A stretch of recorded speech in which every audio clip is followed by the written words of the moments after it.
My name is Tolu Ademola. I'm a senior mechanical engineering concentrator, SB, and my project's about arid land restoration. So essentially, I created an end-effector, which is a device that attaches onto the front of a robot that helps to restore soil and restore land in arid and semi-arid land regions. So think a big agricultural tool and tractors, but scaled down to a point that can be run autonomously to help restore soil in lots of parts of the world, because a lot of this soil is dry and compacted and there's no water to penetrate it for kind of plants to grow again.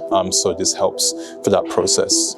So I kind of knew who I wanted to be my advisor. The first time round, Nathan Mellenbrink, I took his class, PS70, which is just all about fabrication, and kind of his background was in automating agricultural tools and a lot of land restoration work. So did some research, came across these traditional methods and thought, oh, if there's a kind of robotic solution that kind of takes inspiration from these traditional methods, because one is more sustainable, two is something that could have a larger long-term potential impact. I am still figuring it out, but yeah, kind of the goal to work somewhere at the intersection of kind of engineering and tech, but also kind of the business world as well.